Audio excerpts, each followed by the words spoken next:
After last week's trends prediction video, Variegated Alocasia came out on top. So today we're going to go through the coolest Variegated Alocasia and see how much they cost. And stick around to the end where we're going to talk to one of the more experienced growers and see what the care tips they have for growing these tropical plants. So first up is this Zebrina Albo from Zac Lim. Zac is going to give us a lot of our Variegated Alocasia, and he has a wonderful collection out in Singapore. The camouflage on this plant is really beautiful. And the thing I've learned so far about the Alocasia is that the variegations are almost infinite. That's what we're kind of continuously learning about variegated aroids. And also a lot of these, especially according to Zac, are likely created in a tissue culture lab. And that's also what I've seen. We'll keep talking about that as the video progresses. Having a variety like Zebrina come in Albo or Aurea or green on green is actually really common. Almost true for all of these Alocasias that we go through here today. And this is not an exhaustive list. There are, I believe, on last count, around 113 different species. And just like Anthurium, there's a whole lot of hybridization going on. There's also a whole lot of trademark plants. Check out Zac's Instagram, or he's on Facebook. In the Alocasia enthusiast group, that's where I got a lot of these different photos. I try and tag the people to give them credit in the photos. You'll see that in each of the photos I put up on the screen. But Zac and the Greenstock on Instagram, he has a beautiful feed of Alocasia. I'm trying to learn how to say it, guys. See, this it looked like a Zebrina, but it's a Tigrina Superba. And they're so close in how each plant, like you can see how closely related each of these plants are and how they're crossing each other and giving each other a little bit of the attributes. A great example of that is the Amazonica versus Poly. Apparently it's just the leaf size or plant size that differentiates the two. There's a great article on Aroidpedia which breaks down the lineage of the Amazonica. And from what I have gathered, the Amazonica is actually the Bambino, the Albo Bambino, the pink Bambino, and colloquially, I think the common name we typically call this plant is the African mask, or that might be the Poly, but again, they're super close. But this is the parentage of this plant is Sanderiana and Watsoniana. Again, or I haven't talked about this yet, but in the world of Alocasia, plants either go by their species, like their proper species name, or just a common name. Sometimes of the cultivar, but sometimes of just like a random name that the market's given it, like Pink Dragon. This is Sean's Bambino, so technically this is an Amazonica, I believe, but it's a very beautiful plant. These are coming into TC a lot. Well, actually, most of these are grown from TC. I just ordered a bunch of the Bambino. I ordered some dragon scale in tissue culture, so we're gonna actually be producing those ourselves here in the United States. But you can see all of the variegation. And from what I've seen, so the longer a plant is multiplied, it might be from the hormones within the media, but that variegation continues to express more and more until almost it's a completely white plant. And the plant is nearly useless because it can't photosynthesize for itself. And here is an Aurea Bambino from Zac Lim. Again, absolutely stunning colors. I see how people go down the Alocasia rabbit hole and get stuck and just really become enthused with these plants. They are really beautiful. Another angle of this one. And again, stick around to the end. Zac shares with us how he keeps the spider mites off of his plants. And here's a pink Bambino also from Zac. The Bambino, I think, tends to go around like $100 to $200 here in the United States in late 2023. It's definitely a fan favorite, but it is in TC, so expect to see those prices come down here in 2024. I would estimate probably between like $50 and $100, similar to like the Frydek's price trajectory. But it's a stunning plant. It's hard to beat the Bambino if you're going, just kind of getting started. Here's a really gorgeous Azalanii. It looks like it has a really thick leaf that hopefully would prevent some spider mites. It probably has issues with spider mites also, like most Alocasia, but it has that closed sinus at the top, which is really neat. And here is another great picture that shows off just the depth of color in this plant. And again, that closed sinus up at the top. Very cool plant. So this is one that's referred to actually by its species, the Azalanii. The Azalanii, I'm pretty sure, are actually quite affordable. There you go. Sold a few days ago 20 bucks. Azalanii is pretty affordable. So that's the great thing about all of these plants being grown from corm and from TC. They just grow themselves very wildly. The trouble is they tend to not ship great. You'll lose a few leaves, but they'll pretty much always come back. I'm not great at growing Alocasia, but I am learning as I talk to people more and more, and they are not traditionally taken care of like most aroids. So as I learn more, I'll continue to share with you guys more what I learn about taking care of these plants. Another interesting one is the Alocasia baginda, and that covers a lot of different commonly known as plants like silver dragon or the dragon scale. They're both technically under baginda. The silver dragon's an awesome plant to have. I know it's not variegated, but just for like 20 or 30 bucks, seems like a really fun plant to watch grow. Gets really large. And the variegated versions go for like 85 bucks for tiny ones. One of my favorites is definitely the dragon scale variegated. Here's one that sold for 200 bucks. Looks like kind of an Aurea-like variegation. Here's Bill's dragon scale. Super, super pretty. Again, closed sinus, almost completely closed at the top. A leaf that looks like it might have a good waxy layer to it, but I'm not exactly sure. An Albo version of it. Again, a lot of these photos came from Alocasia enthusiasts out on Facebook, but I tried to credit the people. I couldn't reach out to every single person, but I credited the people where I could. Here's a sport. It looks like Josh found at a nursery, which is really cool. You can see like the nursery tag from a big box store, and it's a green on green variegation. This is what I've found also with UPI and having them in TC. Green on green variegation kind of just comes through while doing TC.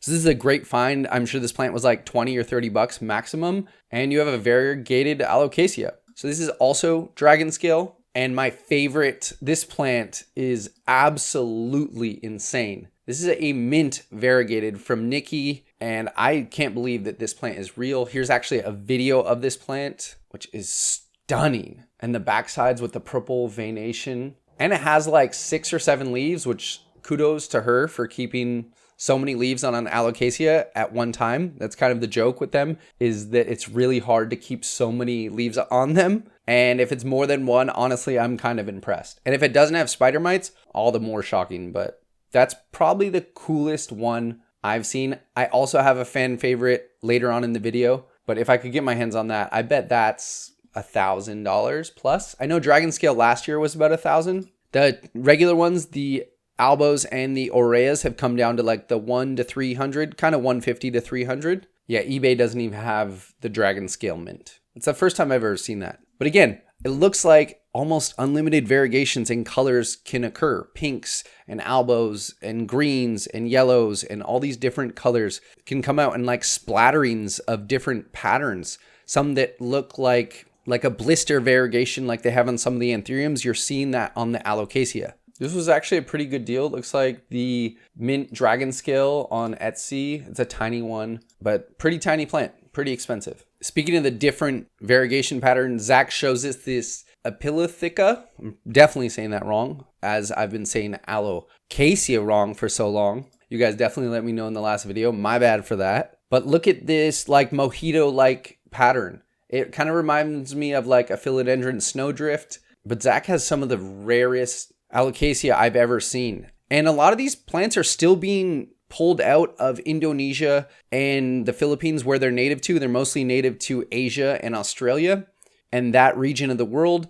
So a lot of these plants are still being discovered. And again, with the hybridization that's occurring in nature, there's probably so many variants and undescribed species technically. And like Cheyenne said in our last video, we're probably going to see a lot more hybridization of plants like these, I'd guess. And again, there she points out that the variegated versions are going to probably crash in price because they're so common in TC and they pop up so often in tissue culture. My conversation with Zach also points this out, or actually this was a comment that he replied back. Are these lab created? This is Nairobi Nights, which is also apparently baginda, Alocasia baginda, and Zac replies that all variegated plants are, I believe, only a small number of them are developed from sport variegation, which I believe to be mostly true. There are some variegated plants that develop in the wild, but I do think that there's something going on, whether it be a heavy metal or a hormone or something to induce that plant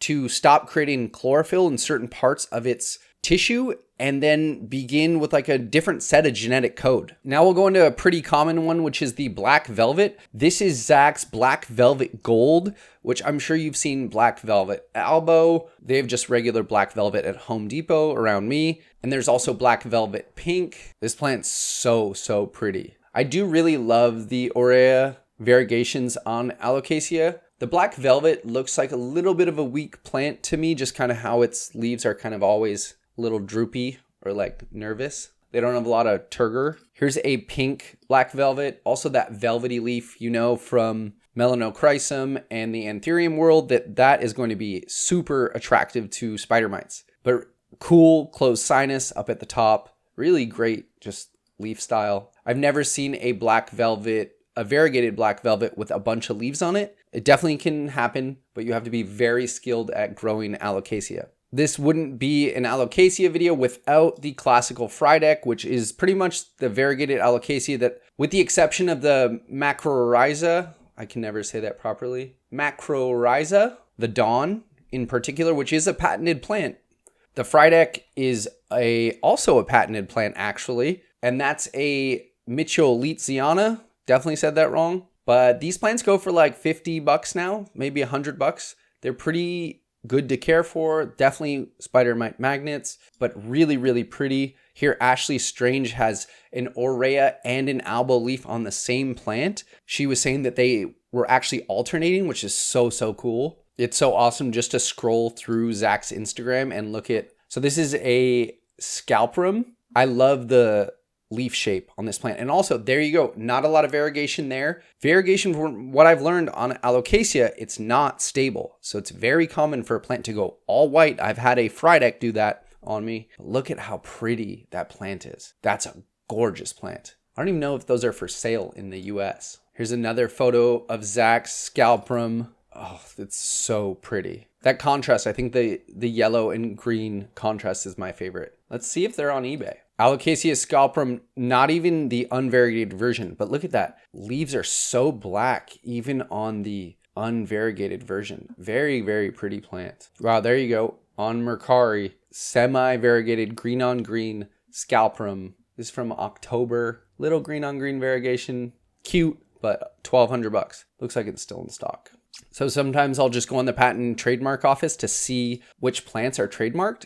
It's pretty interesting. There you go. Alocasia, plant named AS1221. You can get the PDF of that. And it'll give you typically the species. So this just says it's a hybrid. Apopka florida. That's like Maculis from the philodendrons. Like a Regal Shields. It's a huge, I don't know my Alocasia yet, so don't quote me on that. But a big leafed variety. But I wanted to show you guys Dawn, which is a beautiful Alocasia. But here's the patent for it. And it's actually a macrorrhiza, Variegata. So here they are actually at Walmart, $150, which is insane at Walmart. As people said down in the comments, just wait till they start dying back a bit and get cut down on price. Kind of weird to see Walmart sell a $150 plant, but they'll probably be cheaper soon. And here's a Dawn from Facebook with more of an Aurea-like variegation. Pretty common to see a variety of different variegations on something like the macrorrhiza. But it always trips me out when I realize that a plant can be patented. And there it is with the variegation in the patent. The Dawn is a variegated Alocasia that technically, if you take divisions of, it is illegal. And this was filed in 2021, and it was actually granted in 2023. So if you take cuttings or corms, I believe, of the Dawn, it is illegal to sell them. The plant world's crazy. Here's the Alocasia Melo. This is from Hareen Chin on Facebook. It's a really pretty Aurea style variegation. So pretty. And here's Zac's version. Oh my gosh. And here's an Albo version of the same plant. I love that texture on the leaf. It looks like it's tough and can handle some pest resilience. I'd think so, but I wouldn't test it with Alocasia. Closed sinus up at the top. just like the leaf looks fake. I'm really excited for this next era of variegated alocasia, dark anthuriums. I think it's gonna be a really fun part of the aroid market because things should get quite cheap. Here is actually just corms of the Alocasia Nobilis, which I'm not sure if it's under Sanderiana, but these are just corms. It's a California-based seller, HT houseplants, and just the corms are $865. And I know they're not that far off because Rare Plant Fairy, and there you go, she's calling it the Sanderiana Nobilis. Pink, this is a high variegation variety, $2,400. And that's very high variegation. There you go. If you keep it in TC too long, you lose pretty much all of the green on that plant and there's nothing left to photosynthesize. That's too much variegation for me. And here's more of a balanced one with more green and just like splotches. See, it looks so much like a tiny like Amazonica. You can see how that like in nature, they just kind of bred down and changed leaf shape and morphology. It's a very pretty plant. For $2,700, $2,800, I'm going to wait a couple years till these are heavily in TC and it'll probably be $100 plant. This is a stunning one though. I will say that. Absolutely stunning variegation on this leaf. But I've really never seen them with more than like 2 or 3 leaves. So probably a pretty hard plant to care for. As we talked about in the last video, I think we're going to move towards more advanced plants. Like we all kind of figured out how to grow, Syngonium, Phyllos, Monstera, and the basics. Now we're going to move into like more hectic plants that things like this pretty much definitely need a greenhouse cabinet. Some people have said they've kept them in ambient, but it's a tricky plant. I don't care what you say. Like compared to the rest of the aroids, like Alocasia is a tricky plant to grow. I killed a Zebrina just having it on my desk. It did not like the ambient conditions of Los Angeles. Thing died so quickly. We gotta show off the Alocasia Tandurusa. It's a very pretty plant. Here's Mark's little from corm, I believe. Found some variegation through the leaf. Such a pretty plant. Here's HT houseplants, Alocasia Tandurusa, and they actually say that this plant passed away. So they lost this plant. I believe this plant's probably in the 1,000, I'd guess. There's not even any Tandurusa on eBay for no variegated ones, at least. This isn't a Tandurusa, it's a Lauterbachiana. It's like the black stem version, super cool. $700. Starting to come down a bit in price. It's also the cool thing with Alocasia. They have such cool and unique stems. This is actually one of my favorite Alocasia. This is the Watsoniana. I just think the leaf is so neat. And I did actually get offered these in tissue. So the price should be coming down. You see they have like that huge rhizome, that huge just chonk that produces corms. It's actually, I believe taro is produced from Calocasia or Alocasia macrorrhiza. But the Watsoniana is very pretty. Let's see if I can get a variegated picture. Here's a variegated version, it looks like. Again, with like the pink and then a little bit of the Albo. That is sold. I am sure that is sold. It's a very pretty plant. Let's check out the Serendipity. The Serendipity is so pretty. We saw Ada's last week in Soiling My Plants on Instagram. Super duper pretty. The Serendipity is quite a beautiful plant. Looks a bit like a thin leaf, so I'd be really careful with spider mites. On the classical outdoor elephant's ear, you can get a crazy amount of spider mites. But the Serendipities, I believe, go for like the 500 to 1,000 still. The Sinuata cannot be missed. It is a very pretty plant. Looks a lot like a dragon scale-ish. It's probably under the baginda, I'm guessing. Don't quote me on that. But it's a very... No, it's under Sinuata, obviously. Alocasia. I don't know everything about plants. I don't know everything about Alocasia. Definitely. So I'm learning just like y'all. Is it Sinuata? Is Sinuata the species? The best place to go is tropicos.org if you want to figure it out. Except Tropicos for me this morning and last few weeks has been so slow of a website. Oh, Sinuata is indeed the species. I'm sorry. So look at this pretty plant while we let Tropicos load. It's a very popular plant. I believe it's probably in like the $200 to $500 range. Quilted Dreams, elephants here. See, Quilted Dreams, I believe that's the trademark name. I bet if you look that up on Google Patents, that's the trade name of that plant. There you go, Sinuata, $500. Fort Lauderdale, you can buy it right now. That's crazy expensive, but it is really pretty. Sinuata from 1885. And then you click here, images, and it'll give you the actual collection of where it was Look at Tom Croat, got it in the Philippines, looks like 5 times. While the Sinuata is loading, let's look at the Yucatan Princess. This plant is very popular. This is Jason Luau, and here's Zach's. Very popular, quite expensive plant in both different variegation patterns. And then there you go, one with kind of both on one leaf. There's Zach's, both side by side. Really, really beautiful plant. I don't know a lot about these plants, but that looks like a little bit like the Regal Shield to me. Let's talk about that for a sec. Look at, there's a Regal Shield on the left, and here's the Yucatan Princess on the right. Sinus looks a little bit different. I know they're judged based and categorized based on the inflorescence, but pretty damn close. That's all I'm gonna say. This Regal Shield here now all over the screen. Super pretty. Super duper pretty. I guess that one's probably north of $1,000 if you can even get it here. Stunning. And it looks like he's holding a lot of leaves on the plants. That's why I love Zach's content. Not only does he put out some of the most beautiful plants, you should check out his Facebook, check out his Instagram. It's one of the, I think, the most underrated Instagram accounts out there, at least for Alocasia. But he's going to share with us how he keeps these plants with so many leaves on them. And it actually doesn't seem that complicated. At least he makes it sound really easy, which I don't think it is. And here's Zach's Silver Dragon, not to be confused with from Dragon Scale, but they're also both bagindas. Gets pretty confusing. This is such a pretty plant. Looks a lot like the Dragon Scale. That's all I'm saying. Friggin' stunning. Here's Ada's Dragon Scale on the right and Zach's Silver Dragon on the left. Same species, different cultivar, different child from seed from the same parents. I'm not sure, but they are nonetheless very, very pretty plants. Tropicos is not working, so we're going to leave that. But this is the best place to get botanical data and figure out where plants are and what the actual species name is. Go on to Tropicos, type in your genus and then the species and see what comes up. And if a name comes up, it'll tell you where the plant's from, who discovered it, who described it, all those sorts of things. And finally, for my favorite Alocasia, it is the Maharani. Here is Bill's. I think it's that combination of the texture with this weird variegation pattern of like a pinkish, goldish brown. It's so pretty. Here's Candace's from Facebook. It's a stunning plant and pretty hard to get your hands on from what I understand right now. Another pretty one in a self-watering pots. We're going to talk about that shortly. And here's Candace's other angle of the plant. See, big unvariegated leaf, but it's that deep black, which is becoming so popular right now. And then in the background, you can see her black velvet. I believe that's black velvet.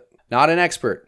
Don't even know how to say Alocasia, honestly. But just doing my research for y'all so you don't have to do it. I have a lot more in my list to go through, but those are my favorite ones.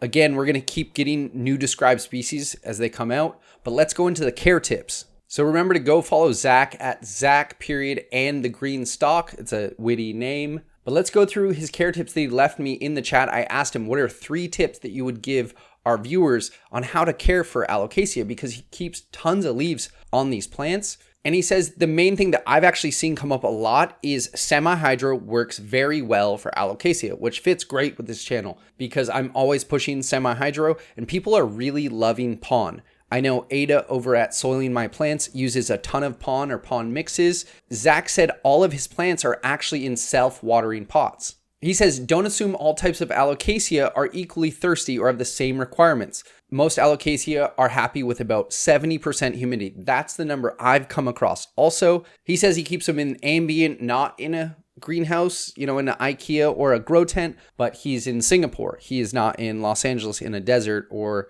another dry place. And he says he keeps it with very bright light. The only odd one out is Cuprea. Oh, we didn't talk about Cuprea. Here's Zach's Cuprea. I don't know how to say it. So pretty. And he was saying this plant actually prefers less light. So I've seen that come up a bit when they kind of tend to droop and you're watering them properly. When they tend to droop over, you're probably hitting them with too much light. And he says about 2,000 foot candles, which sounds like a whole lot. And then we kind of go into some Alocasia can handle full sun. But he says he does use a grow light. And the most interesting thing he said to me about caring for Alocasia, the thing I'm most worried about is how do you take care of spider mites? And he says, and you can see this in a lot of his photos, I continuously wash off the leaves of my plant.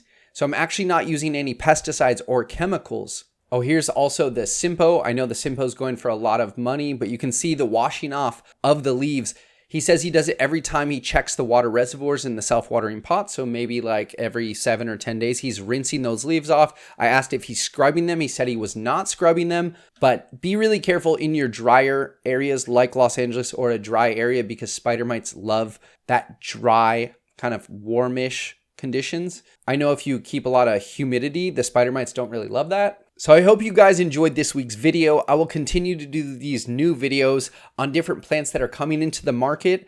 And once I learn how to care for these plants better, I will give you guys more updated care tips on variegated alocasia. So thanks so much for watching. I will see you guys next week. Have a great day.